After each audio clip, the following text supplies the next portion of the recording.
We got to redefine what success and leadership even means. What is more important? Do you chase freedom or do you chase money? I think where we need to go next is not policies, but really rethinking the way work is done, rethinking the expectations and helping it be sustainable for people to have a career and a life and to focus on well-being and mental health. Our offices need to have boundaries, and we personally need to have boundaries, because very often when you are at home, you actually work a little bit harder, I think, than you do when you go to the office, because, when do the hours stop?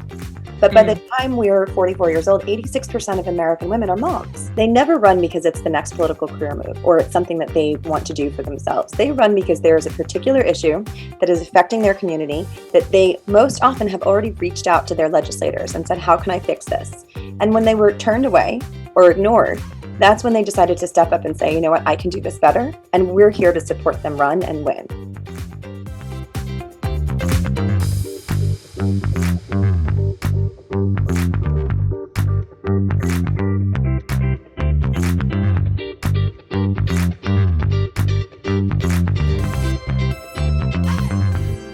So it's not so much that women are losing jobs more so than men, because women and men are losing jobs at the same rate, but it's the parents. It's the women who are mothers or caretakers of elderly parents that are being significantly impacted by this pandemic. And what I'm worried about is that it impacts their career 5 years from now. What does that look like 5 years from now? And that's what we need to be thinking about as we try and figure out how we get more help to people during this pandemic that are potentially so overwhelmed they've got to take a step back. The number one thing that we have to acknowledge as a society is that we live in a patriarchal society, specifically about this invisible labor. It is described as the type of unpaid, unseen work typically relegated to women's work. It is not just about men doing their fair share at home. We also need to recognize the unremunerated work as valuable. But yes, in the version of the world in which we don't have sick days and we don't have family leave and we don't have childcare that's really affordable and we have schools that end 2 hours before the workday do, yes, women have been shown to have a preference for flexibility, and that flexibility is associated with higher women's work. Childcare is so linked to productivity. So there's an economic link to childcare that's not just about women finding solutions on their own. The nation has to find a solution to this. How do we start to help women pivot, get their skills into alignment with where the economy is going, right? But what we do know is that technology is going to be a critical skill.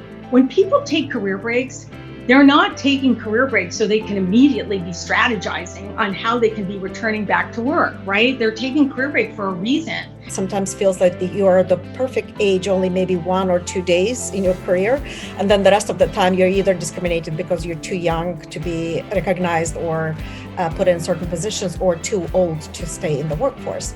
Think about age as a barrier. Think of it as an asset. Men are never ready for the next job, and they always think they are ready. Women are 80% ready, and they will not raise their hand until they think they are 100% ready.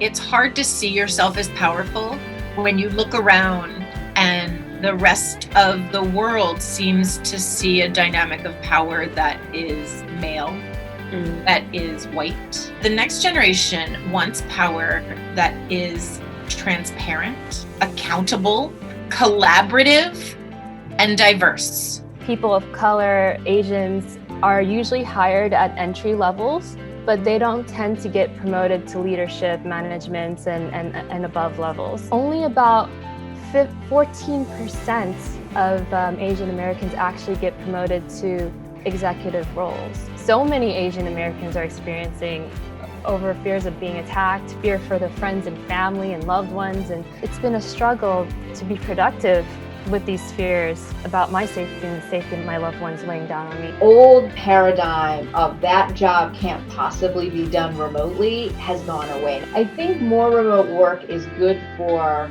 individual women. I think it will help. We're having a hard time staying in the workforce. I think it will make work-life conflicts easier for a lot of women. I think there's some good that will happen at the individual level, But I don't know whether or not that is going to accrue to the macro level. It will have an impact on the wage gap that will not be good. It will have an impact on the seniority gap that will not be good. So we got to be thoughtful about not marginalizing women for taking advantage of these and making sure men are still helping or starting to help out as well. As individuals, if we understand more about how companies actually work, it's very empowering. It helps us make better strategic decisions for our careers. Honestly, helps us understand when we might be getting jerked around versus when the system is just sort of set up in a really icky way.